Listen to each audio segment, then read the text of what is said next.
To continue with the modeling of the dinosaur, now we want to start identifying key elements to make it work. And of course, we're going to tackle first the blocking of those limbs, starting with the arms. So if you look at the reference, let me just unlock right now my camera. I think I can get rid of that drawing that I don't need anymore, so I'm going to delete my grease pencil tool, and that way I can just go and look at my model a bit better. So I'm going to say 3 now, just to look at it in a I'm sorry, 1, just to look at it at the model as it is raw there. And you see that my object shows a face there. Let me see if I can show it in a wireframe unshaded. That way it shows a little bit better. I'm going to try to show X-ray. Okay, there it is. That shows a little bit better now. So you see that if you think of creating an arm from here, what any person would try to do is to try to extrude out from this object, and possibly that will give me enough information to do it in a good way, in an initial way, to create a loop there. Same with the hip area. I could try to extruding from this face and start creating it outwards. Still, that generates a few things that I feel, and this is more of my personal preference, I feel could be a little bit better solved.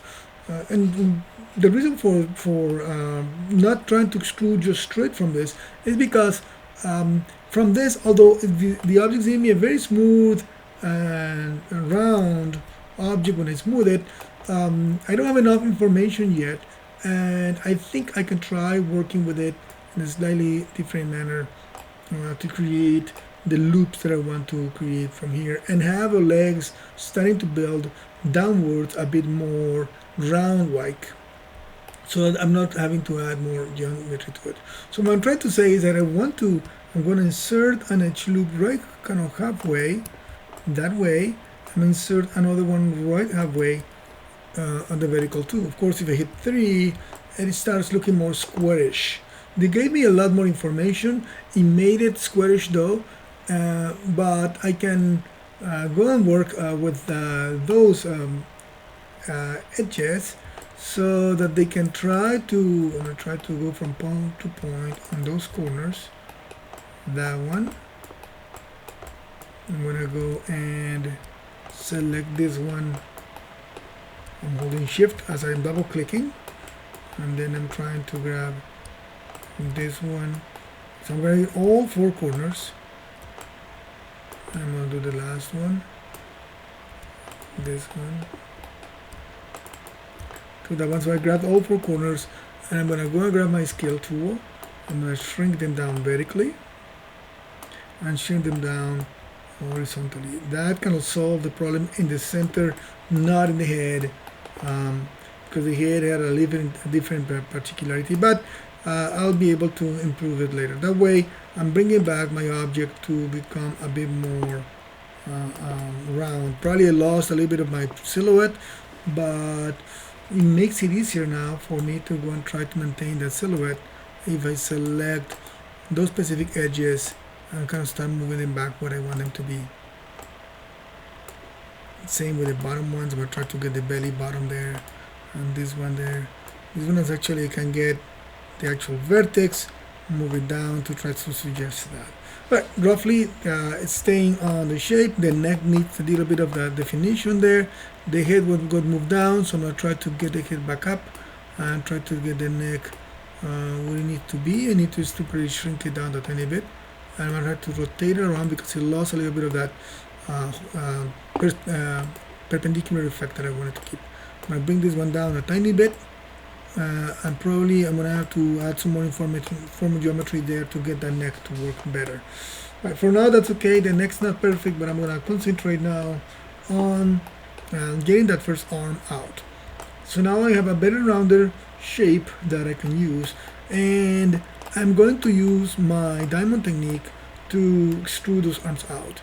So that means that I'm going to need a center point for the arm to come out. So I'm going to just go and insert another loop right there in the middle of the arm, from where the arm is going to come out, knowing that the arm is going to be centered right here, where that shoulder is going to be built. I'm going to push down this one a little bit here. So I have this point to become the point from where the shoulder of my creature is going to be. So that means I'm going to have to create here a way to build a loop, and for that I use my diamond technique. Let me just go out of X-ray here to see it. I'm just going to cut from here to here to here to there and there, and that gives me the diamond that I'm going to start extruding. But I'm going to also going to, of course, get rid of this end guns right away. I don't want end guns in my model, so I'm going to click on here, there. Usually I do it from the middle of the line to the corner, and there. So that made all these faces loop around. Now I can grab these guys here and open them up to start looking for a more round-like shape, and of course having a chance to improve the loop there. So I'm going to go back to my wireframe on shader, or better my X-ray. That way I'm going to try to move those vertices to a placement where roughly suggests that shoulder.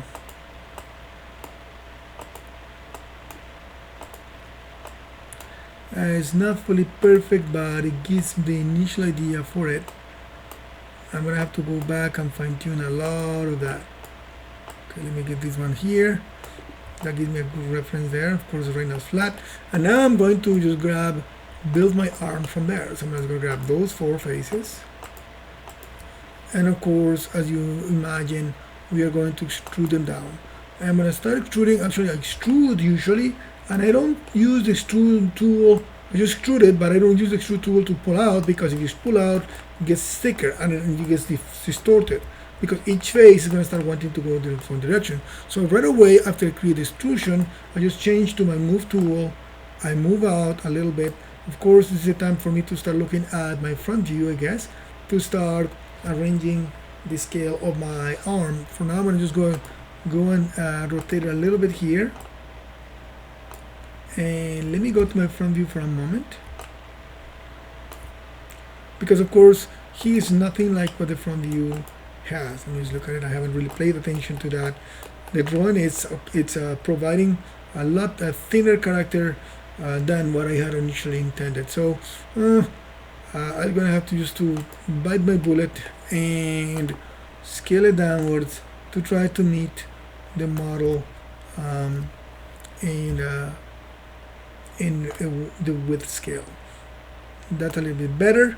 I'll probably go back and fine-tune some of that later on. We'll go back to the perspective view. Now I can start extruding this arm out a bit more. So now you see that. Let me go to the front view one more time. Of course, in the front view, I don't get to see a lot of information. Let me go for, but my plane there, those faces are not really matching the orientation where the arm is going. So that means I'm going to have to rotate that arm to match the placement of the arm. So I'm going to actually do it while I am, let me turn off X-ray for a moment. Like there it is. And I'm going to just try to rotate, but I'm going to press B to turn on my self-selection and hold B again while I use my middle mouse button to expand or reduce the soft influence or soft mode tool. So if you want to do it manually, or if you want to see it here, that's pretty much the same as you have the soft selection here, and you have your active, and you change the value here manually. You do it with your B key, and you just grab your middle mouse button. You can extend the area. You see that it changed there. So I'm going to just go and grab with my B selection active. I'm going to add a little bit there, not much, like that. I'm going to just go and grab this guy and go forward. That way I can look at the transparency. It's a little bit hard for us to see it, but I'm going to try to bring this guy down to a place where it looks like I can use it. Let me grab it, rotate a bit more. There we go. So that way it becomes like that. Yes, it's a little bit tight here, and I may have to go back and fine tune that, but at least I have a reference of placement. I'm gonna go out a bit wider, move it back here, try to stay in terms of same volume that is there. And of course, I'm gonna just go back and extrude one more time. And that extrusion, again, I move to use the move tool. I can change the way my move tool is working. Right now my move tool is using the world. So I'm going to just go and double click on the world tool. I'm going to change it. So it uses, you can go from object, or you can go to world, or you can go to component. Component does give me the orientation going on the direction of the component. So I kind of like that. So I'm going to just pull it out this way. Oh, hold on. I have the sub selection active still. That's why I'm moving everything. So I'm going to press B again. That way I turn it off. And now I can pull out. Let me go to my X-ray for a moment here. See if I can reduce the scale of it. And I'm going to go and rotate it around a little bit. Remember, we are trying to maintain the flow of that object. In this case, it's going to go back this way, and it's going to go out and front here. So that is an important thing. So what that means that on this side here, I'm going to have to rotate a little bit that direction so that I can start rotating backwards. Actually, I'm going to have to just scale it out a little bit here because the arm is a bit thicker than what I have extruded there. The cool thing about this is that you can always go back and fine tune it. Now I'm going to go and extrude that one more time. And I'm just going to go to my move tool. This time I'm going to go down and back, and I'm going to rotate a little bit like that and like that. And if I play on tool on mode 1, let me turn on my X-ray for a moment, turn off. You could see that it is doing that there. So I'm going to try to keep the structure of the main arm for now.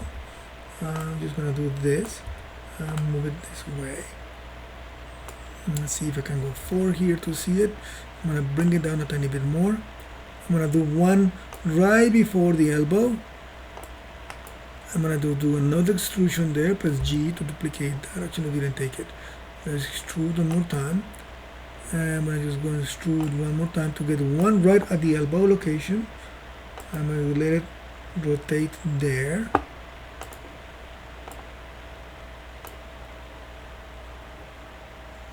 Maybe here this direction. I'm kind of losing my placement there, so I have to work. And I notice here there is an inconsistency in my drawing.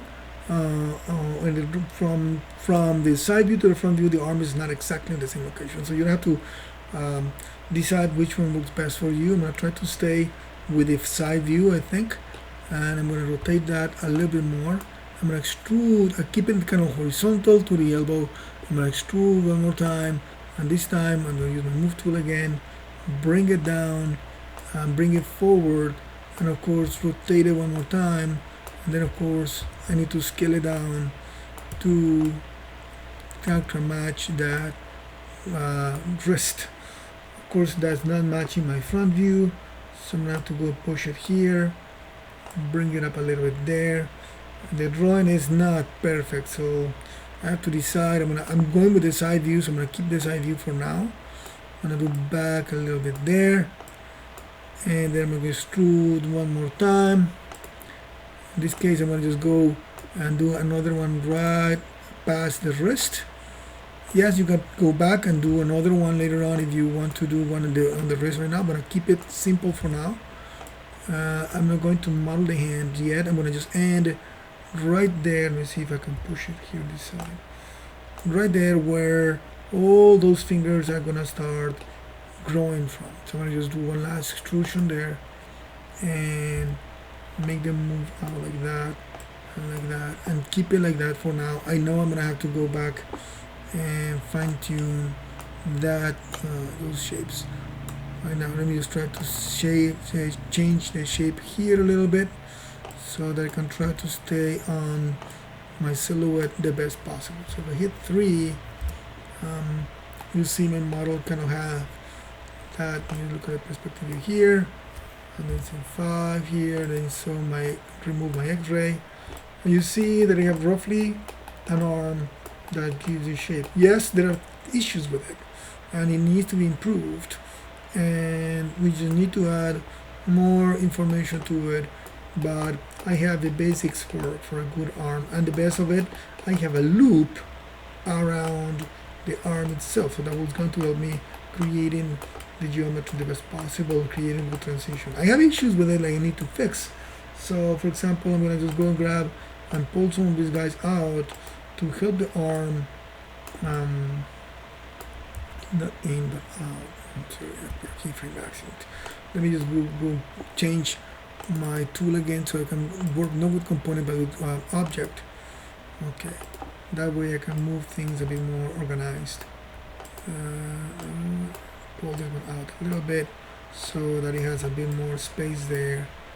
Maybe grab some of this here, maybe grab some of these guys down a little bit.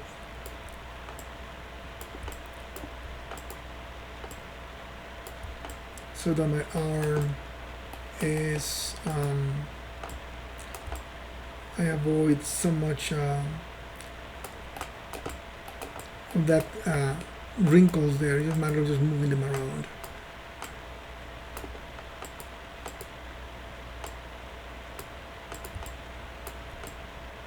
Okay, I'm going to just stop there. I'm going to continue working on improving some of this geometry here.